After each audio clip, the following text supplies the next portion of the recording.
And now, here's your guide to discovering the killer of death. Killer death. We all die. People may question all sorts of things, but that question will not be ever aced.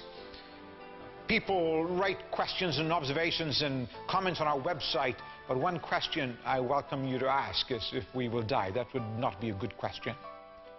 A North African thinker says at the celebration of a baby's birth, people may discuss whether the baby is going to be tall or short, handsome or ugly, rich or poor.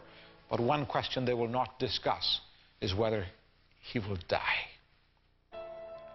All of us are going to die. It's the most empirically incontrovertible fact, so that religions and philosophies, politicians and professors will never question that. Philosophers simply succumb. It's simply there. It's a fact. We will die of one of three situations. We will die of age. A baby is born, goes through its seasons, and some of you may live to 100. I wish you a long, happy, prosperous life. My mentor, who turned 88, I wished him a happy birthday. He said the only happy birthday is the next one. Or you may die of disease. All of us carry terminal disease in our souls.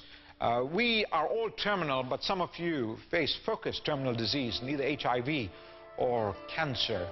A friend of mine who came up with pancreatic cancer said it's a dreaded disease. It gives me no options. Some of us will die at the hands of violence, either nature's violence or people's violence, accidental violence or intentional violence. Nature's violence comes across in hurricanes and cyclones and volcanoes and earthquakes.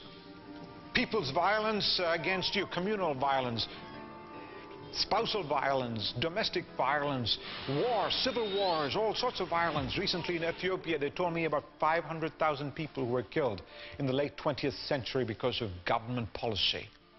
Or in neighboring Uganda, 300,000 people by another ruthless dictator. In Rwanda and Burundi, where over 1 million people died because of racial genocide. People have found mass graves in Europe and in Africa and in the Middle East. In the US, about 40,000 people die in road accidents. A brilliant student of language was learning English as his third or fourth language. And they asked him, if you could choose, would you die out of a collision or an explosion? He said, that's simple. In a collision, because in a collision, there you is. In an explosion, where is you? Where is you? That's the important question. When you die, where is you? Where will you be? Because death seeks to terrorize us. It has a grip on us.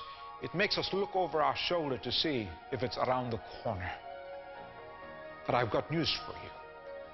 Killer death has been crushed by the death killer. Stay tuned, and I will be right back.